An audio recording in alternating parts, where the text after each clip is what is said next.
Okay. Hello. Sorry I'm late.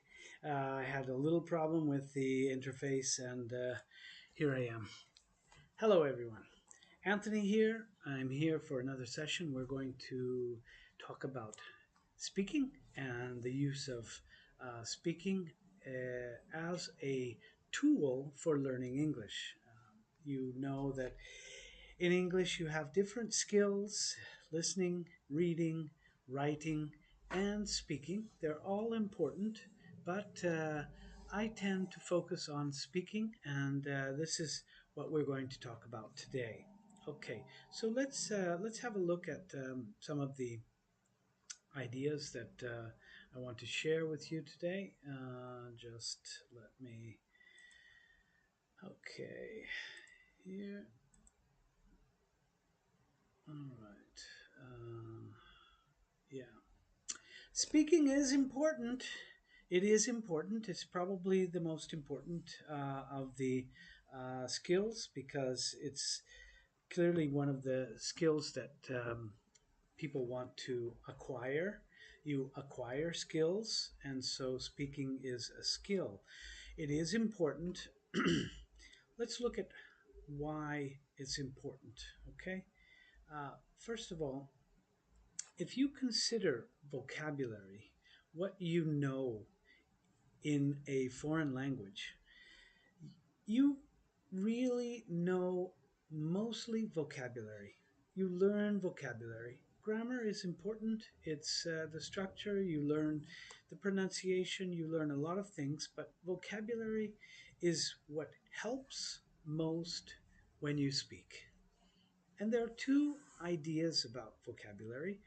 You have either passive or active vocabulary. Now, what do I mean by passive?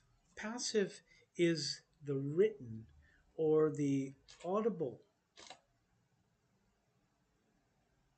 vocabulary that you understand. One second, I just heard a strange sound. Let me just make sure. Yes, okay. Um,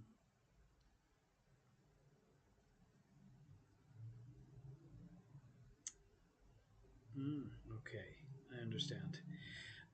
Okay, so sorry about that delay. Just a little problem here. Let me just turn this off. This is just completely unnecessary. I'm using the webcam, which is different, but I apologize for the past videos. By the way, there was some quality issues.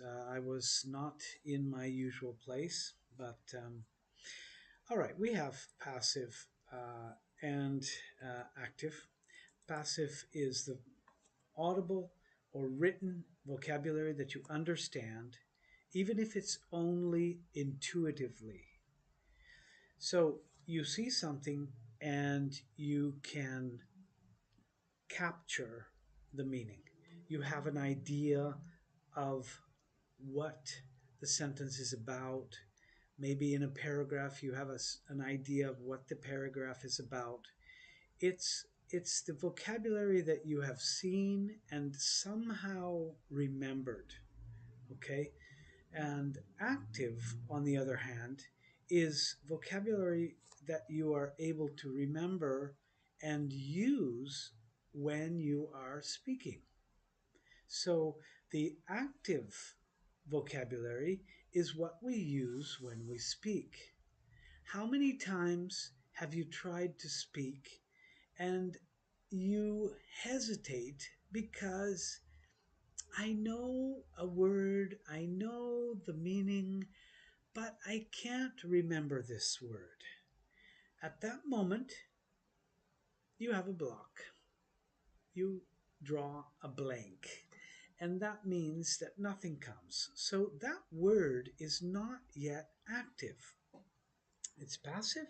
Probably if you write it or if somebody tells you, you say, oh, yes, I know what that means, but you're not able to use it. So it's important that you understand the relationship between passive and active because passive is there. You know the word, you know something about it, even if it's only intuitively. Active is when you can speak.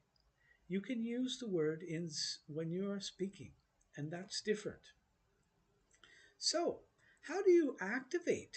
Well, you activate by doing speaking activities, conversations, meetings, uh, talking to people. These are speaking opportunities. Okay? Maybe you haven't considered that you have a possibility to maximize your opportunities. Negotiated interactions, that means the way that you negotiate in the interaction. Foster language awareness. Foster is to grow, to build. Awareness is your attitude to the language that is conscious. Aware is to be awake, to be concentrated on something. And all of this promotes the learner autonomy, which is what you want as a speaker of English language. I don't know if we'll be able to finish all of these 4 points today, but I'm going to start with the first one, and let's look at maximizing the speaking opportunities. We may think of these as sessions. Okay, this could be your English lesson with the teacher. It could be your English group. Maybe you belong to a group and you meet and you speak to each other. You have conversations, 30 minutes, an hour. Maybe you have an aunt who lives in the United States or in England and is visiting, and you are able to talk to her at breakfast. Each of these opportunities we can think of as a session. And these sessions require that you, as the learner, you assume a role as both manager and mediator of this occasion. What does it mean to be a speaking manager? Let's look at this.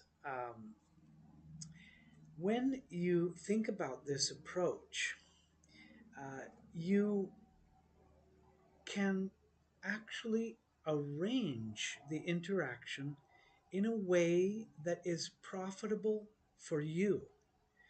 You can arrange the interaction in a different way that allows possibly some kind of movement, the environment, changing chairs, getting closer to the person you are listening to. Maybe the names, understanding the place. What is the topic? You need to create the right conditions for you. All of the different formats that are possible. Maybe in a pair, you are in a pair. Maybe you are in a group. Maybe you are just listening to people that are talking. It can happen. You're at a cafe. Two people are talking in English behind you. You turn, you look, you smile, and you could use this as a speaking opportunity. Why not? It's a 2 minute session. Hi, can I have the napkin, please? Speak to the people. Another good idea is to think about taking notes if possible. Maybe you can record the session. If it's possible, this can help you and you will enhance your ideas about understanding the linguistic identity. The person who you are speaking with, I will refer to as the interlocutor. This person may have a particular linguistic quality. He or she is English, or Irish, or Scottish. Each of these areas has a particular linguistic identity. It gives you a chance to gain knowledge about this interlocutor, and it gives you an opportunity to learn about the identity. So let's look at mediating. Mediating is thinking about this session as a process. Okay? Mediating, you realize that each word that the learner exchanges, that you exchange with the interlocutor, provides an opportunity to deepen that process of learning. If the atmosphere is relaxed and the learner, you, feel comfortable and the interlocutor is comfortable, you're going to enjoy yourselves much more than in a tense situation. As a mediator, you can use corrections, reinforcement, stimulation. Those are all parts of communication that you can mediate. You make a mistake, ask your interlocutor, is that correct? He or she may tell you. Reinforce. The person says something, a word, for example, mediator, and you say, mediator, mediator. Ah, I understand that. Repeat the word. That will help you reinforce it. And stimulate the person you're talking to speak to you and communicate. What other kinds of ideas do I have about negotiated interactions? Well, communication is the most important basis. Okay, that should be considered in every session. A communicative session should promote interpretation, expression, and the negotiation of meaning. You are active, not just reactive. Okay, what does this mean? Interpretation, expression, and negotiation. Interpretation means that you negotiate what something means. You are at a table. You are communicating with another person and exchanging ideas. Maybe the idea isn't clear. You should interpret and let your interlocutor know what you are interpreting.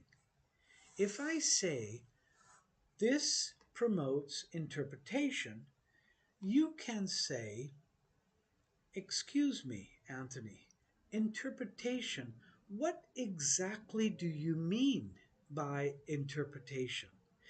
I understand interpretation like translation. What do you mean? And by asking this question, you have a more understandable basis of communication.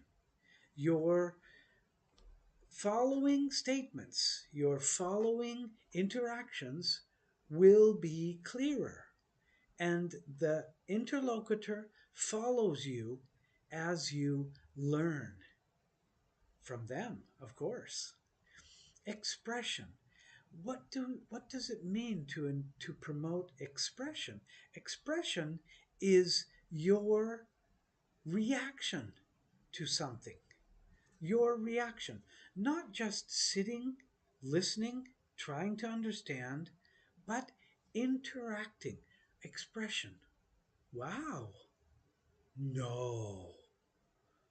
Right. Right. Hmm. These expressions help the communication. Your interlocutor will understand better what you are understanding. And this is the basis of negotiation. So let's look at these points one for one. Asking for information. That's quite important. What does that mean? Where are you going? Are you speculating? Ask for information. If you don't understand, ask. I know that you don't want to say always, please repeat, or maybe there is a meeting with many other people from many other countries and you don't really want to dominate the the meeting. You want to understand. Ask once, at least once, please, can you give me a, a clearer idea of what you are saying? I don't understand. Can you use different words to say the same thing? Can you help me to understand? That's also clarification. Clarification. Clarification can be also just repeating what someone says. If I say, you should ask for information, excuse me, are you saying that I should ask for information always? You see, just adding one word, mimicking, you can stimulate a reaction from the interlocutor and you can have clarification. Express an opinion. 1 second, please. I'm not sure I agree. I'm not sure I understand completely. I don't agree with this. This is very important. I know that it's giving you a lot of responsibility to express your opinion, but this is part of negotiating. I say something, you agree. I agree, you agree. I say something, you disagree. I explain. Maybe you change your mind. Maybe you don't. Maybe I think. Agreeing or disagreeing, that's what I'm talking about. Telling stories. Why not? Think of a story. Think of something that happened. Tell a story. Very short story. Don't make it complicated. When I think about streaming videos, I'm amazed at how many good streamers I see. I have one follower that, well, I am the follower of one website that it's amazing. This guy talks about so many very, very interesting things, and every 2 or 3 days he publishes a video. It's fantastic. You see, a little story. Talk about your experience. That's also similar to a story, but it's your story. You see, maybe I want to talk about my friend who lives in Mozambique. He does a certain thing. Uh, Tell stories, talk about experiences, don't be afraid. Okay? Uh, Sorry. Negotiated interactions refers to the learner interlocutor interaction. So, language is negotiated, communication is negotiated. This means every time that you express something, you utter something, you say something, there is always space to understand more. The relationship between the interlocutor and the learner changes the interaction which tries to negotiate meaning. All right. You initiate the topic and you talk. You don't just react and respond. Learner, interlocutor, learner. I say something, the person listening responds, I respond to the person speaking. You are entitled and encouraged to deviate. This is part of communication. The person is talking about blah, blah, blah, blah, blah, blah, blah. Excuse me, can we talk about this? Even in a meeting, there is a moment when, okay, anyway, let's continue with something else, or let's go to the next point. The meaning is discussed as a form of input. Okay, input is what is given to the communication. Okay, let's look at one more slide. Facilitate negotiated interaction too. Okay, this entails the interlocutors and learners' active involvement in the discourse. These features are clarification. What I mean is, are you saying, these are ways to clarify. Excuse me, Anthony, are you saying the interlocutor's active involvement is important? It's a simple question. Ask. Confirmation. I say something, you say, that's correct. I agree. Another example is, these are all ways of confirming. Okay, I just want to remind everyone uh, to subscribe. Hit the subscribe button, push the notification so that you can receive the notifications if necessary. This is very, very important. Subscribe to the channel so that you have the opportunity to catch the next um, the next session. Okay, let's continue with requesting. Requesting, you can use requesting something like, can you tell me? And that will clarify to a certain extent. A request, can't, do you agree? Do you disagree? Do you have a problem with this? Is this clear? Request. Sometimes it's important to ask questions in a conversation. Repairing. Everyone repairs. Maybe you mean something. And then any kind of correction. If you hear a mistake, tell the person.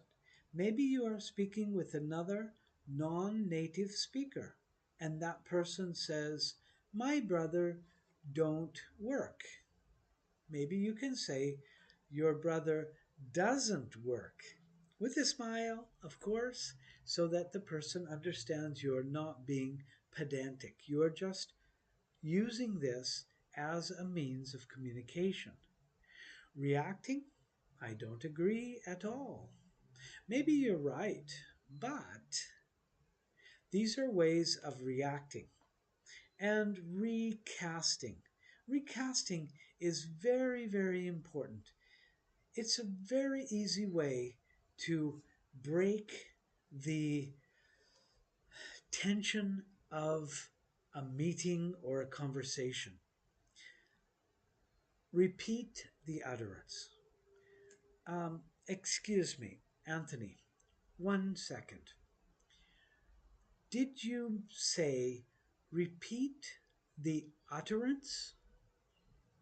Yes, I said repeat the utterance. Can you clarify, what does utterance mean? Ah, utterance. That's That's a sentence. That's what I say. Something that I say, something that comes out of my mouth. Even blah, blah, blah is an utterance. It's something that's coming out. Usually, these kinds of recasting will uh, facilitate the tension and relieve a little bit the tension of the meeting. These are some uh, simple techniques, very, very simple techniques. And I think that really uh, today we have seen many, many ways to help understand how you can use each opportunity that you have in your in your daily life to use these occasions for your improvement, because that's what you want. You want to improve your learning, and by improving your speaking, you need to speak. Like I said before, we have passive and we have active. And the only way to activate your speaking is by speaking. So find occasions, find people to talk to. If you have occasions, really take advantage of it. Try to really squeeze every second. That's an opportunity. Maybe it will never happen to you again. Maybe the next day you will be moved to another group and you won't have that opportunity anymore. So take advantage. Well, I hope there was something useful in what I said today. I hope that you have been able to understand, and I don't see any questions. Remember one more time to,